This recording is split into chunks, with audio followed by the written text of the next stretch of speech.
దేవుని వాగ్దానము యెషయా గ్రంథము 46వ అధ్యాయం 4వ వచనం ఈ విధంగా రాయబడి ఉంది.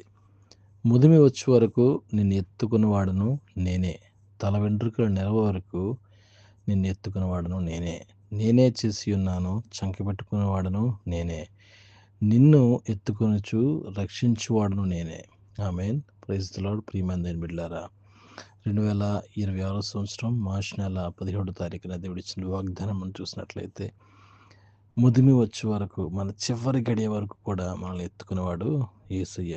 ఆయనే మనల్ని చేసి ఉన్నాడు కనుక ఆయనే మనల్ని ఎత్తుకుంటానని, ఆయననే మనల్ని సంరక్షిస్తానని, ఆయననే మనల్ని చంకపెట్టుకుంటానని ఎంత గొప్ప వాగ్దానం ఇచ్చిన తర్వాత కూడా ఇప్పుడున్న పరిస్థితుల్లో మరి మనం ఎంతోమంది భయపడుతూ భయభ్రాంతులమై ఈ లోకంలో జీవిస్తుండగా దేవుడిచ్చిన వాగ్దానం మనం చూసినట్లయితే ఇంత గొప్ప ఆశీర్వాదంతో, మరి ఇంత గొప్ప నమ్మకంతో దేవుడు మనకి ఒక గొప్ప వాగ్దానాన్ని ఇచ్చి ఉన్నాడు. ప్రియమందని బిడ్డలారా, ఎవరైతే RK for my heavenly father అని యూట్యూబ్ ఛానల్ ద్వారా వాక్యం వింటున్నారో, ప్రతి ఒక్కరి ప్రదేశంలో ఎక్కడైతే యుద్ధ వాతావరణంలో భయపడుతూ ఏ సమయంలో ఏం జరుగుతుందో తెలియని పరిస్థితులు ఉన్నారో, మరి ఎలా చనిపోతామో లేకపోతే ఎలా ఈ లోకాన్ని విడిచి వెళ్ళిపోతామని ఒకవేళ మీరు అనుకుంటున్నారేమో, ప్రియమైన దేవుని సంగమా, ప్రియమైన దేవుని బిడ్డ, ఈరోజు దేవుడు ఎంత గొప్ప వాగ్దానంతో ఆయన ఎత్తుకుంటానని, ఆయన చంక పెట్టుకుంటానని, ఆయన రక్షిస్తానని దేవుడు వాగ్దానం ఇచ్చినప్పుడు ఇంకా దీని కొరకు మనం భయపడుతున్నాం.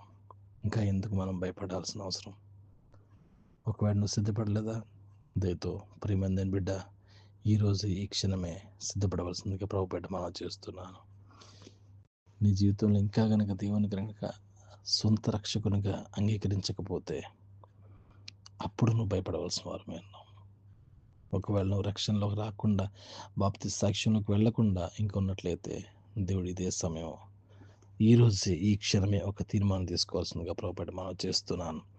పరిశుద్ధమైన దేవా, నీకు స్తోత్రాలు చెల్లిస్తున్నాం తండ్రి. గొప్ప రాజు, నీకు వందనాలయ్యా. ఇంత గొప్ప వాగ్దానాన్ని ఇచ్చి ప్రభా, ఇలాంటి పరిస్థితుల్లో ఉన్న మమ్మల్ని తండ్రి నువ్వు కాపాడుతున్నందుకు నీకు స్తోత్రాలు చెల్లిస్తున్నాం. అవును రాజా, ముదిమి వచ్చే వరకు నువ్వు మమ్మల్ని ఎత్తుకుంటానని సెలవిచ్చిందేవా, నీకు స్తోత్రాలు. ఇంత గొప్ప ప్రేమను చూపిస్తున్నందుకు, ఇంత గొప్ప కృపను చూపిస్తున్నందుకు, మమ్మల్ని రక్షిస్తున్నందుకు లెక్కలేని స్తోత్రాలు చెల్లించుకుంటున్నాము తండ్రి. ఇంకా ఎవరైతే నీ యొక్క రక్షణ మార్గంలో లేకుండా, ఆయన ఇంకా బాప్తిస్మ సాక్ష్యంలో రాకుండా ఎవరైనా ఉన్నారో, ప్రతి ఒక్క బిడ్డకి వారి యొక్క మనసును ధరించి ఆయన నీ యొక్క ప్రేమను, నీ యొక్క కృపను వారు తెలుసుకునేలాగా చూపించమని సమస్తమును మీ చిత్తానికి అప్పగించుకుంటూ ప్రభువును రక్షకుడిని యేసుక్రీస్తు వారి పరిశుద్ధ నామములో అడిగి ప్రార్థించి పొందుకున్నాం తండ్రి. Amen. Praise the Lord. God bless you. దేవుడు మనం దీవించి ఆశించును గాక. ఆమేన్.